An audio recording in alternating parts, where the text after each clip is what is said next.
آپ کا ایک واقعہ ملکہ بلقیس کے ساتھ پیش آیا۔ سورہ نمل آیت 20 تا 25 میں ہے۔ آپ نے پرندوں کی دیکھ بھال کی اور فرمانے لگے، کیا بات ہے کہ ہدہد نظر نہیں آ رہا؟ کیا وہ واقعی غیر حاضر ہے؟ یقیناً میں اسے سخت سزا دوں گا یا اسے ذبح کر ڈالوں گا، یا وہ میرے سامنے کوئی معقول وجہ بیان کرے۔ کچھ زیادہ دیر نہ گزری تھی کہ اس نے آ کر کہا، میں ایک ایسی خبر لایا ہوں کہ آپ کو اس کی خبر ہی نہیں، اور میں سبا کی ایک سچی خبر آپ کے پاس لایا ہوں۔ میں نے دیکھا ہے کہ ان کی بادشاہ ایک عورت ہے جسے ہر قسم کی چیز سے کچھ نہ کچھ دیا گیا ہے، اور اس کا تخت بھی بڑا عظیم ہے۔ میں نے اسے اور اس کی قوم کو اللہ تعالیٰ کو چھوڑ کر سورج کو سجدہ کرتے ہوئے پایا ہے۔ شیطان نے ان کے کام مزین کر کے انہیں دکھلا کر سیدھے راستے سے ہٹا دیا ہے، پس وہ ہدایت پر نہیں آتے کہ اسی اللہ کو سجدہ کریں جو آسمانوں اور زمینوں کی پوشیدہ چیزوں کو باہر نکالتا ہے، اور جو کچھ تم چھپاتے اور ظاہر کرتے ہو وہ سب کچھ جانتا ہے۔ ہدہد نے اللہ تعالیٰ کی یہ صفت اس لیے بیان کی کہ یہ اپنی حس کے ذریعے زمین میں پانی والے حصے کا پتہ چلا لیتا ہے۔ سلیمان علیہ السلام کو بھی یہی ہدہد بتایا کرتا تھا کہ پانی کہاں ہے، پھر آپ جنات کے ذریعے پانی نکلواتے تھے۔ یہ اطلاع سن کر سلیمان علیہ السلام حیران ہوئے۔ آپ نے ہدہد سے کہا، ہم ابھی تمہاری بات کی تصدیق کر لیتے ہیں۔ سورہ نمل آیت 27 اور 28 میں ہے۔ سلیمان نے کہا، اب ہم دیکھیں گے کہ تو نے سچ کہا ہے یا تو جھوٹا ہے۔ میرے اس خط کو لے جا کر انہیں دے دے، پھر ان کے پاس سے ہٹ آ اور دیکھ کہ وہ کیا جواب دیتے ہیں۔ آپ نے ایک خط لکھ کر اسے دیا۔ ہدہد وہ خط لے کر ملکہ بلقیس کے محل پہنچا۔ خط اس کے سامنے گرا کر خود دیوار پر جا بیٹھا۔ خط دیکھ کر ملکہ بلقیس نے کہا، وہ کہنے لگی، اے سردارو، میری طرف ایک باوقت خط ڈالا گیا ہے جو سلیمان کی طرف سے ہے، اور جو بخشش کرنے والے مہربان اللہ کے نام سے شروع ہے، یہ کہ تم میرے سامنے سرکشی نہ کرو اور مسلمان بن کر میرے پاس آ جاؤ۔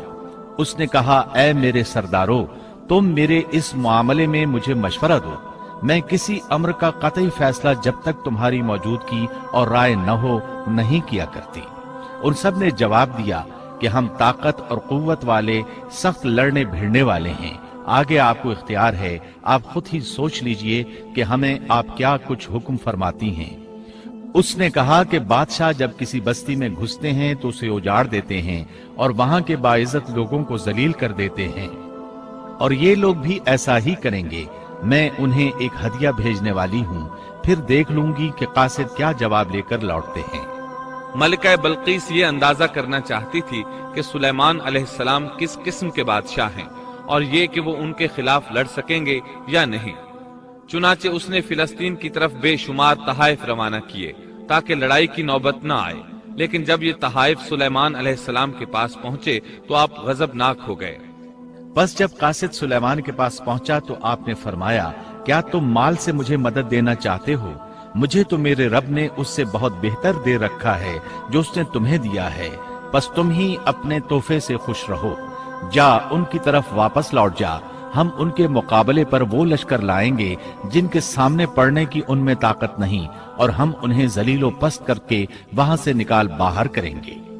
قاصد ان کا جواب سن کر اور یہ صورتحال دیکھ کر دہشت زدہ ہو گئے۔ انہوں نے بلقیس کے پاس جا کر ساری حقیقت بیان کر دی۔ ملکہ بلقیس نے انہیں پیغام بھجوایا کہ ہم اسلام قبول کرنے کے لیے تیار ہیں۔ سلیمان علیہ السلام تک اس کا پیغام پہنچا تو آپ اپنے درباریوں کی طرف متوجہ ہوئے۔ آپ نے فرمایا، اے سردارو، تم میں سے کوئی ہے جو ان کے مسلمان ہو کر پہنچنے سے پہلے ہی اس کا تخت مجھے لا دے؟ ایک قوی ہیکل جن کہنے لگا، آپ اپنی مجلس سے اٹھیں، اس سے پہلے میں اسے آپ کے پاس لا دیتا ہوں۔ یقین مانیے کہ میں اس پر قادر ہوں اور ہوں بھی امانت دار۔ جس کے پاس کتاب کا علم تھا وہ بول اٹھا کہ آپ پلک جھپکائیں، اس سے بھی پہلے میں اسے آپ کے پاس پہنچا سکتا ہوں۔ جب آپ نے اسے اپنے پاس موجود پایا تو فرمانے لگے، یہی میرے رب کا فضل ہے تاکہ وہ مجھے آزمائے کہ میں شکر گزاری کرتا ہوں یا ناشکری۔ شکر گزار اپنے ہی نفع کے لیے شکر گزاری کرتا ہے، اور جو ناشکری کرے تو میرا پروردگار بے پرواہ اور کرم کرنے والا ہے۔ حکم دیا کہ اس کے تخت کی صورت بدل دو تاکہ معلوم ہو جائے کہ یہ راہ پا لیتی ہے یا ان میں سے ہوتی ہے جو راہ نہیں پاتے۔ تخت لانے والے آدمی کے متعلق جو یہ آیا ہے کہ اس کے پاس کتاب کا علم تھا، تو مفسرین کا اس کے بارے میں اختلاف ہے کہ وہ کون تھا۔ قرآن کریم کے الفاظ سے جو معلوم ہوتا ہے وہ اتنا ہی ہے کہ وہ کوئی انسان ہی تھا جس کے پاس کتاب الہی کا علم تھا۔ اللہ تعالیٰ نے کرامت اور اعجاز کے طور پر اسے یہ قدرت دے رکھی تھی کہ پلک جھپکتے وہ تخت لے آیا۔ پھر سلیمان علیہ السلام نے تخت میں تبدیلی کا حکم دیا۔ تخت میں تبدیلی کا حکم سن کر اس میں سے ہیرے جواہر نکال دیے گئے اور دوسری جگہوں پر لگا دیے گئے۔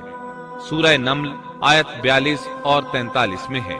پھر جب وہ آ گئی تو اس سے کہا گیا کہ ایسا ہی تیرا بھی تخت ہے۔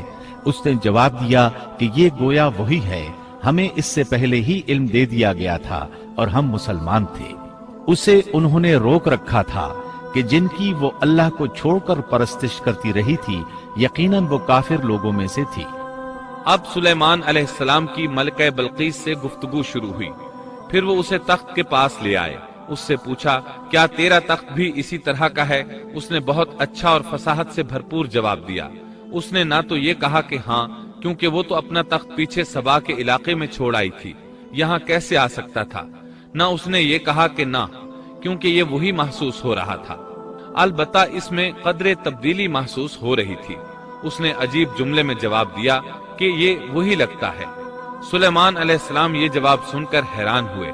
اب آپ نے اسے اپنی سلطنت کا غلبہ دکھانے کے لیے ایسا منظر دکھایا جو کسی بشر نے آج تک نہیں دیکھا۔ چنانچہ آپ اسے ایک محل میں لے گئے۔ یہ مکمل طور پر شیشے کا تھا، اس سے دوسری طرف دیکھا جا سکتا تھا۔ فرش بھی شیشے کا تھا، شیشے کے نیچے پانی چھوڑا گیا تھا، پانی چلتا رہتا تھا۔ آپ اسے لیے اندر داخل ہوئے تو وہ بہت حیران ہوئی کہ محل میں پانی بہ رہا ہے۔